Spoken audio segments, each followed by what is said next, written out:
Welcome to National Fisheries Digital Platform, NFDP. Individual Registration Guide. On the top, you will see the new registration button blinking in green. Go ahead and click on it. Scroll down and select Apply as an individual. You'll now be taken to a page where you need to enter your mobile number and the CAPTCHA code. Remember, the same mobile number cannot be used for multiple registrations. Once you've entered this information, click on Send OTP to receive a 4-digit OTP on your entered mobile number. Enter the OTP and click Verify. Next, you need to validate your identity using your Aadhaar. After entering your Aadhaar number, check the box to give consent to the ministry to use your Aadhaar details. Click on Validate Aadhaar to receive a 6-digit OTP on your Aadhaar-linked mobile number. Enter this OTP and click on Validate to complete validation. After Aadhaar validation, you'll be taken to the 4-step registration form. The first step is personal details. Here you can see some details are already fetched from your Aadhaar card. You need to fill in the fields that are not filled. Start by selecting your social category and marital status. If you have an email, you can enter that, though it's not mandatory. Next, choose your highest educational qualification from the drop-down menu. If you are registered on eShram and have an universal account number, you can input it here. Next, you can select Yes if you are Divyang or differently abled. If you are registered with any government or state entity related to the fisheries sector, you can choose Yes in the next field and then add the relevant details. If not, select No and move on to the second step of the form by clicking on Save and Next. The second step is address details. Similar to personal details, your permanent address is automatically filled in from your Aadhaar. If there is any information missing, make sure to fill that out. If you are currently living at the same address as the one mentioned on your Aadhaar, check the box mentioning that the current address is the same as the permanent address. Clicking on the box will copy your details from above. If not, fill in your current address manually. Make sure that you enter the correct current address.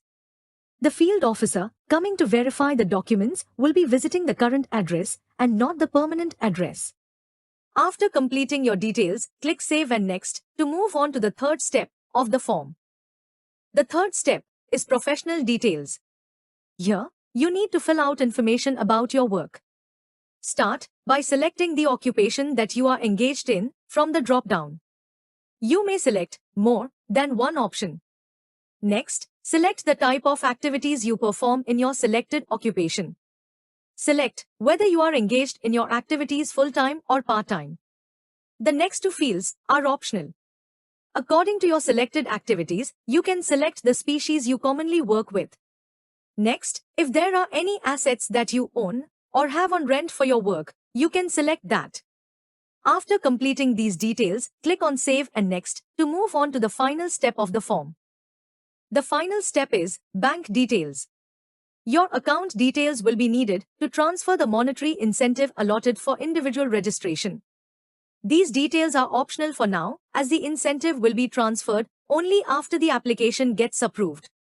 So, you can add these details later as well. If you are adding the details, make sure all the information is correct and then click on Submit to submit the application. If not, click on Skip and Submit to add the details later. You can also see a preview button here. By clicking on the button, you can preview your entire details before submitting. After checking the information, you can go back to correct any mistakes or submit the application for registration. After submitting, you can see the congratulations message. This message displays your 14-digit unique registration number that you can use to access your account and check the status of your application. You will also receive this number as an SMS on the mobile number you used to register. As mentioned, you are given a time period of 7 days to make changes to your details if needed. After that, the details will be forwarded for approval and you will not be able to make any corrections. Finally, you can download your provisional certificate by clicking the Download button. This certificate will contain all the details you've entered and will be used for applying for various schemes under PM, MKSSY. Although you can use this certificate for applying, it is still a provisional certificate as the application is not yet approved by the Department of Fisheries. Once the application gets approved, you will be notified and you will be able to download the final registration certificate. And that's it. You've completed your registration as an individual on NFDP. For any further queries, refer to the FAQs on the website or visit your nearest Common Service Center.